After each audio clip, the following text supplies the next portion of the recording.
Les humains devaient s'occuper de la terre, en prendre soin, en attendant que certains soient envoyés vers les cieux et qu'ils n'ont pas cela aujourd'hui. Oui, mais le texte continue. Et je vous propose donc de prendre de nouveau Hébreux, chapitre 2, et nous allons lire le verset 9.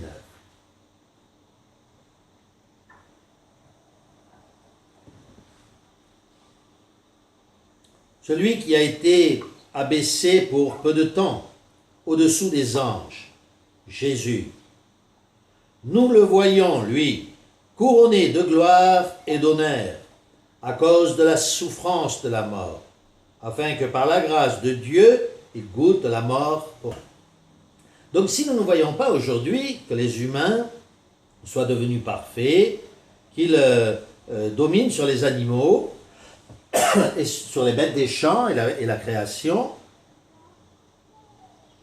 eh bien par contre, nous voyons un humain, quelqu'un qui est venu comme un humain,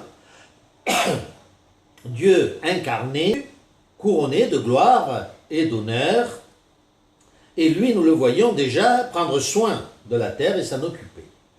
Il a accepté la souffrance de la mort et qu'il goûte la souffrance de la mort pour nous tous, pour nous enseigner le chemin du salut. Continuons donc notre lecture. Verset 10. Il convenait en effet que celui pour qui et par qui sont toutes choses, et qui voulait conduire à la gloire beaucoup de fils, élève à la perfection par les souffrances le prince de leur salut.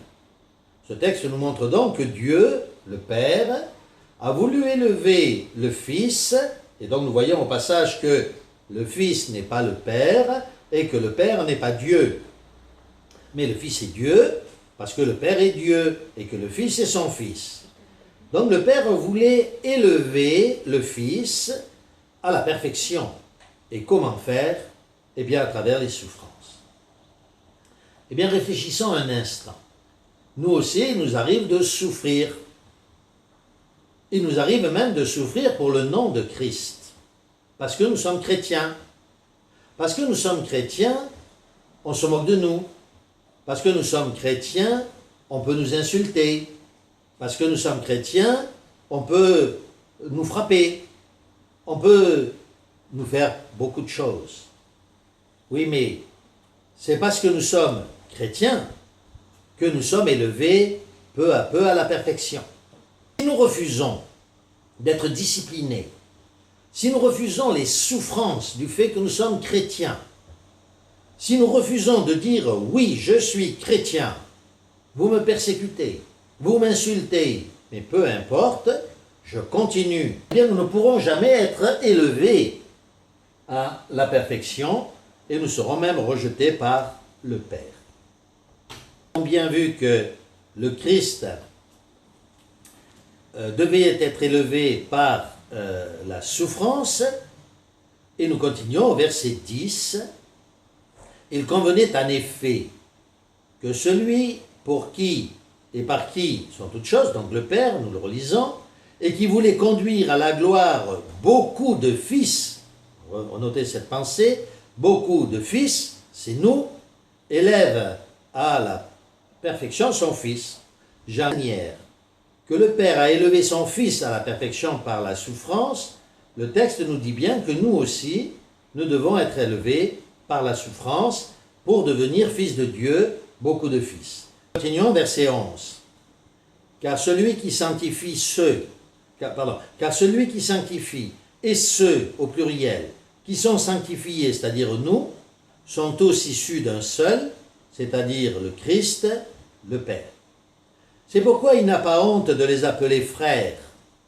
Lorsqu'il dit « J'annoncerai ton nom à mes frères, je te célébrerai au milieu de l'assemblée. » Eh bien ici donc, si nous voulons être frères de Christ, si nous voulons qu'il nous appelle chrétiens, au vrai sens du terme, eh bien il est évident que nous devons accepter ces souffrances, puisqu'il est dit « C'est pourquoi il n'a pas honte d'être appelé frère. » Eh bien voilà donc quelques pensées tirées de ce livre des Hébreux, et maintenant il convient de nous arrêter pour nous poser les questions que nous devons nous poser.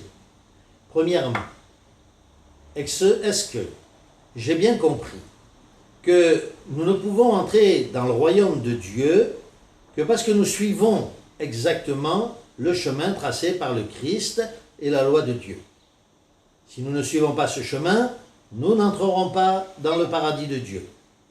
Si les Israélites sont morts dans le désert, nous mourrons nous aussi dans ce désert. Deuxième question. À quelle résurrection voulons-nous avoir part? À ceux qui auront part à aucune résurrection et qui iront directement loin de la face de Dieu dans les ténèbres? À ceux qui auront part à la deuxième résurrection, c'est-à-dire la vie sur la terre, mais loin ne voyant jamais de toute manière leur Père? Ou à ceux qui auront part à la première résurrection et qui contempleront pendant 1000 ans la face de Jésus-Christ avant d'être enlevés aux cieux parce qu'ils seront devenus saints et purifiés. Troisième question. Quel est l'état de notre vie d'aujourd'hui? Où en sommes-nous dans notre vie de chrétien? Est-ce que nous rejetons les souffrances que les autres veulent placer sur nous, en se moquant de nous? Ou parfois, ils ne disent rien, mais leur acte montrant qu'ils sont éloignés de Dieu, obligatoirement nous pousse en retrait. On peut par exemple côtoyer quelqu'un qui se dit intelligent, et on peut avoir l'impression que, comme il est intelligent, nous ne sommes pas aussi intelligents que lui.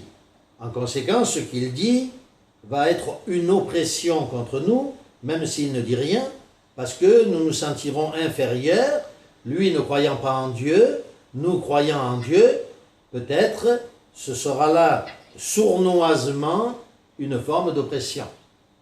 Quelle que soit l'oppression, qu'elle soit violente, qu'elle soit sournoise, que ce soit des lois, quel est notre état de santé spirituelle aujourd'hui? Est-ce que nous sommes fiers d'être chrétiens, acceptant la souffrance et l'oppression, ou est-ce qu'au contraire, nous nous reculons? Si nous reculons, nous ne pouvons plus devenir fils de Dieu, nous ne pouvons plus recevoir la formation qui convient et qui ne peut venir qu'à travers la souffrance. C'est une réflexion que nous devons faire. La guerre contre le chrétien a déjà commencé. Si nous sommes faibles aujourd'hui, nous ne pourrons pas tenir contre les pressions, les persécutions qui sont en train d'envahir le monde chrétien. Il appartient à chacun d'entre nous de comprendre cela, de se fortifier et de choisir